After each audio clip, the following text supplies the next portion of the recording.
Hello, my name is Mariam, and today I'm going to be telling you about pulmonary infections and their classifications.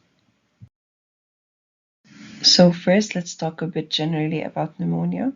So what is it? It is a respiratory infection characterized by inflammation of the alveolar space and/or the interstitial tissue of the lungs.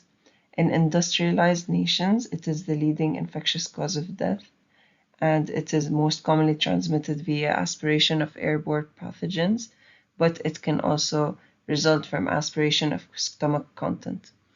And pneumonia can be classified in many ways. It could be according to agents, it could be according to the area affected by the pathology, it could be according to the clinical setting it was acquired in or the clinical classification. It can also be classified as typical and atypical, and I'll tell you more about all of these. So we can classify pulmonary infections according to the biological agents that cause them. So we can divide it into three: bacterial, viral, and fungal. Bacterial is the most common cause, with Streptococcus pneumonia being the most common agent, but it can also be caused by other bacteria like E. coli, and that's common in newborns. It can also be caused by Haemophilus or chlamydia, and that would cause atypical pneumonia, or by actinomyces. For viruses, the most common agents are influenza, parainfluenza, adenovirus, and SARS-CoV-19. It can also be caused by fungi, and Pneumocystis jirovecii is like a good one to know because it's an AIDS-defining illness.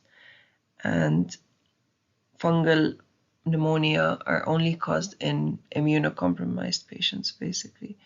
And other examples would be Aspergillus and Candida. It can also be classified according to the location of the lung affected by the pathology. So here it could be classified also into three: bronchial pneumonia, lobar pneumonia, and interstitial pneumonia. Bronchial pneumonia affects the tissue around the bronchi or the bronchioles.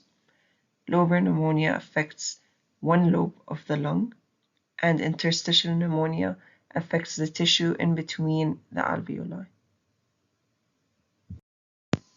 Affected areas in bronchial pneumonia microscopically show focal areas of consolidation with inflammation extending from the bronchi and bronchioles into the adjacent alveoli.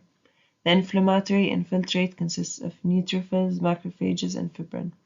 There may be purulent exudate within the bronchi and the bronchioles. In lobar pneumonia, affected areas show extensive consolidation with homogeneous exudate filling the alveolar spaces. The alveolar spaces are filled with inflammatory cells, including neutrophils, fibrin, and red blood cells, along with cellular debris and bacteria if present. There is also congestion and edema in the surrounding lung tissue. On this slide, you can see the difference between lobar pneumonia and bronchopneumonia. In the lobar pneumonia picture, you can see consolidation of the entire lobe. In the bronchopneumonia picture, you can see the patchy infiltrate and consolidation, which involves multiple lobules of the lung, and they are centered around bronchioles. Interstitial pneumonia, also known as atypical or diffuse pneumonia, is a type of lung inflammation that primarily involves the interstitium, which is the tissue and space around the alveolar sacs in the lungs, as we said before. Microscopically, in interstitial pneumonia, you'd see diffuse inflammation and thickening of the alveolar walls and interstitium. The inflammatory infiltrate typically includes lymphocytes, plasma cells, and macrophages. In advanced stages, there may be fibrosis and organization of the inflammatory exudate within the interstitium. Causing agents could be Mycoplasma pneumoniae, Legionella pneumophila, Chlamydia pneumoniae, or some viruses like influenza virus, RSV, or COVID-19.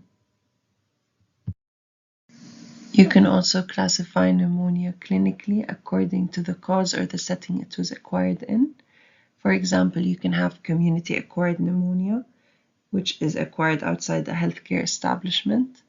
And examples of these would be strep pneumoniae or strep pyogenes or staph aureus. And these happen to everyone, basically, old, young, anyone. You can have nosocomial infections, which are pneumonias that you acquired more than 48 hours after admission to the hospital, because if it's before 48 hours, it could be not caused by a hospital acquired agent. And usually these hospital acquired nosocomial infections are more, the bacteria you find in the hospitals are more resistant and they're harder to treat. You can also have pneumonia related to immunocompromised conditions. Like I said before, those are most commonly fungal, and they can happen to people who have, for example, HIV, to people who have some sort of transplant and are taking medication that cause them to be immunocompromised. You can also have ventilator-associated pneumonia, usually by Klebsiella or Pseudomonas, and like I said, it's usually resistant forms in the hospital. Or you can have hypostatic pneumonia, and that is in bedridden patients. The basal areas of the lung become hypoventilated, and that increases the risk of pulmonary infection. You can also have aspiration pneumonia due to aspiration of stomach content, food, or vomiting. And histologically, it's a huge foreign body multinucleated cells. You can have bronchostenotic pneumonia, which is due to stenosis or obstruction of any etiology. For example, a tumor or a foreign body, and that would lead to hyperventilation and increase the risk for pneumonia.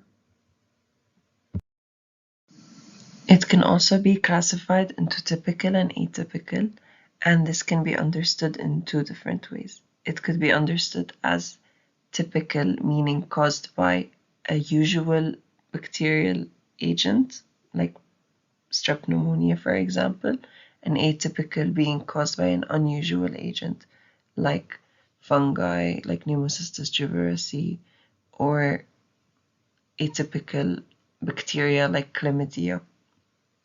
Or it could be understood that typical is having a positive correlation between the clinical manifestation and morphology, meaning if you have like a severe diffuse pneumonia, you would have severe dyspnea, you'd have cyanosis, fever, chills, you'd have tachypnea, you'd be severely tired, productive cough, and those are the typical manifestations of pneumonia.